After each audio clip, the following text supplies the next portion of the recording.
तो सांसद कंगना रनौत मंडी से सांसद हैं, लेकिन उनके सर पे फिल्मों का फूट अभी भी कम नहीं हो रहा है। ये हम इसलिए कह रहे हैं क्योंकि अभी वो जिम्मेदार पद पर हैं। मंडी की जनता ने उन्हें संसद भेजा है, लेकिन जब वहां के लोग उनसे अपनी समस्या बताते हैं तो उनके जवाब गैर जिम्मेदाराना है। हमेशा ट्रोल में रहने वाली कंगना रनौत फिर से एक बार विवाद को लेकर सोशल मीडिया पर ट्रोल हो रही हैं। हर जगह उनकी फजीयत हो रही है। दरअसल एक बुजुर्ग अपनी फरियाद लेकर कंगना के पास पहुंचा था। बुजुर्ग ने अपनी समस्या को सांसद मैडम के सामने रखा, लेकिन कंगना ने कहा कि यह काम तो सिर्फ मुख्यमंत्री ही कर पाएंगे। लेकिन ये जवाब सांसद का गैर जिम्मेदाराना है, क्योंकि वो भी तो सांसद हैं, उनके पास भी तो पावर है। लाचार बुजुर्ग ने भी सांसद मैडम को यही कहा कि आपके पास पावर है। तो कंगना ने माहौल बनते देख केंद्रीय मंत्री मनोहर लाल खट्टर से मिलवाने की बात कही, लेकिन बुजुर्ग ने पता नहीं कैसा काम बता दिया कि मैडम ने केंद्रीय मंत्री से मिलवाने की बात कह दी। कंगना का जवाब गैर जिम्मेदाराना था। बुजुर्ग की फरियाद लेकर जब वो कंगना के पास पहुंचा था तो कंगना रनौत का ये बेरुखा अंदाज देखने को मिला। तो बुजुर्ग की परेशानी का कंगना रनौत, जो कि मंडी से सांसद है, उनके पास कोई हल नहीं था। सांसद का कहना है कि यह मुख्यमंत्री का काम है। तो जनता दरबार क्या सिर्फ नाम का है? ये एक बहुत बड़ा सवाल खड़ा होता है, क्योंकि मंडी से कंगना रनौत एक सांसद, और जब एक बुजुर्ग एक आस लेकर उनके पास पहुंचता है, उनसे कोई ऐसा काम बताता है, तब कंगना रनौत साफ तौर पर ही कहती हैं कि मैं इसमें कुछ नहीं कर सकती, इसमें मुख्यमंत्री कर सकते हैं। लेकिन जब वहां पर माहौल थोड़ा सा गंभीर होता है, तब कंगना रनौत साफ तौर पर कहती है कि मैं आपको केंद्रीय मंत्री मनोहर लाल खट्टर से मिलवाऊंगी। तो आखिरकार वो ऐसा क्या काम था जो कंगना रनौत नहीं कर पाती, वो या फिर खाली वो मुख्यमंत्री कर पाते? इस प्रकार का जो जवाब है वो एक जिम्मेदाराना पद पर बैठी सांसद का क्या सही है या गलत, एक बहुत बड़ा सवाल निशान खड़े करता है। तो जनता दरबार के दौरान बुजुर्ग ने यह सवाल किया था। बात ऐसी है, ये आप संसद में उठा सकते हैं। मैं तो चाहता हूँ, हम लोगों ने प्रधानमंत्री से बात की है, आप भी हम लोग ये बात करें, प्रधानमंत्री का नाम हमको बताने के लिए करें, हम लोग ये बात रखेंगे। कोई नहीं, मैं आपको खट्टर जी से मिलवाती हूँ। हाँ ठीक है, ठीक है। ये आपके पास बहुत पावर है। मैं तो समझता हूँ कि आपके पास इतनी पावर है, आप तो बहुत कुछ कर सकते हैं, क्योंकि आपने कानून बनाना है, कानून आपने बनाना है।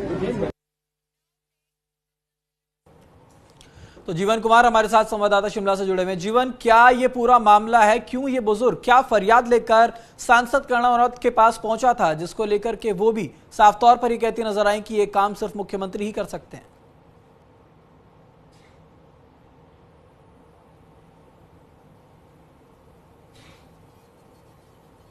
जीवन, मेरी आवाज अगर आप सुन पा रहे हैं तो आप अपनी साइड से माइक को अनम्यूट करिए।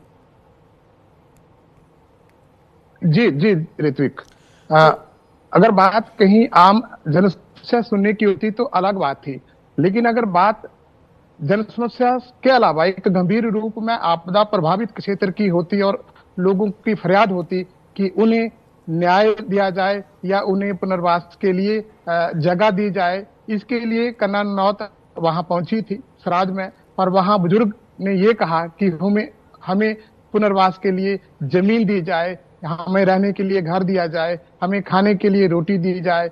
इस तरह की फरियाद लोग वहां पे लगा रहे हैं अक्सर। वहां कंगना रनौत पहुंची थी, लेकिन कंगना रनौत ने सीधे तौर पर कहा कि ये मुख्यमंत्री के करने के काम है और इनमें मैं कुछ भी नहीं कर सकती, ये काम आप मुख्यमंत्री को बताए। ऋत्विक, इससे पूर्व जब जो दूसरी जगह पे जब वो गई, वहां पे पूछा गया उनको मीडिया के द्वारा, तो उन्होंने कहा कि मेरे पास कोई कैबिनेट नहीं है, मैं सिर्फ आपकी बात दिल्ली में रख सकती हूँ और दिल्ली की बात आप तक पहुंचा सकती हूँ, मेरे पास ना कोई कैबिनेट है ना कोई बजट है। इस तरह की बयानबाजी से ट्रोल हो रही है कंगना रनौत, न केवल मंडी बल्कि पूरे प्रदेश में। जी ऋत्विक, बिल्कुल, क्योंकि जीवन एक बहुत बड़ा सवाल भी खड़े करता है। जब आप एक क्षेत्र के सांसद हैं, वो मंडी से सांसद है, और अगर ये बुजुर्ग मंडी का रहने वाला है, तो साफ तौर पर जैसा आपने बताया पुनर्वास के लिए अगर जमीन मांगी जाती है तो इसको साफ तौर पर इसका हल निकालने का काम कंगना रनौत का है। बेशक वो दिल्ली में जवाब रखें, दिल्ली में इस बात को लेकर वो उस बुजुर्ग का पक्ष रखें, लेकिन कहीं ना कहीं ये जो जवाबदेही है उनकी तरफ से कई सारे सवाल निशान उन पर भी खड़े करता है और बीजेपी पार्टी पर भी खड़े करता है। गैर जिम्मेदाराना ऋत्विक, बिल्कुल, ये बिल्कुल कहा है। और जितनी हमारी बात हुई है, जो भाजपा के लोग हैं उन्होंने कहा कि ये अपने तरीके से ही काम करती हैं और जो भी इनके बयान है वो खुद के बयान है, पार्टी की तरफ से इस तरह से इनको नहीं कहा जाता कि आप ऐसा कुछ बोले। लेकिन कंगना रनौत ने इस आपदा में जो भी बयानबाजी की है वो पूरी तरह से ट्रोल हुई है। देखिए, वजह क्या है कि जो वन अधिनियम है ऋत्विक, 68% जो हिमाचल है वो वनों से ढका हुआ है, 32% जो है वो आबादी वाला क्षेत्र है। लेकिन अगर पुनर्वास करना है इन लोगों का, जो लोग जो मरे हैं, उनके जो परिवार बचे हैं, अगर उनका पुनर्वास करना है तो वन भूमि सबसे अधिक है हमारे पास या हिमाचल सरकार के पास, तो उसको दिया जा सकता है, लेकिन वो केंद्र सरकार की अनुमति के बिना नहीं हो सकती। यही वो बात थी जो इनको कही गई कि पुनर्वास के लिए हमें वन भूमि दी जाए। और मुझे लगता है कि उन्होंने ये बिल्कुल साफ कर दिया कि मेरे पास ऐसा करने के लिए कुछ भी नहीं है। और ये उन्होंने कैबिनेट जो मंत्री हैं, कहीं ना कहीं कहने का तरीका अगर थोड़ा अलग होता है, इस बुजुर्ग को आश्वासन दिया जाता कि तरीके से आपकी बात हम आगे रखेंगे, तो शायद कहीं ना कहीं इस बुजुर्ग को भी संतुष्टि होती। लेकिन जिस प्रकार से उन्होंने बयान दिया है कि मेरे पास कोई कैबिनेट नहीं है, ये बेहद गलत है। तो कब ये जनता दरबार लगाया गया था और कितनी जनता यहाँ पर पहुंची थी, क्या इसका कुछ आकलन है? नहीं ऋत्विक, बिल्कुल बात है। अभी जो आपदा में कंगना रनावत वहां पे पहुंची थी 4 दिन पहले, ये तब का मसला है और लोग इनसे मिलने आए थे और तब इन्होंने ये बयान जारी किया। बयान तो नहीं कहूंगा कि डिस्कस कर रहे थे उनके साथ, और सीधे तौर पर इन्होंने कहा कि ये मुख्यमंत्री और प्रदेश तैयार के करने के काम है। मुझे ये काम मत बताइए। सीधे तौर पर सुखविंदर सिंह सुक्खू जो मुख्यमंत्री हैं हिमाचल प्रदेश के, उनको ये काम बताइए, ये काम उनके करने के हैं।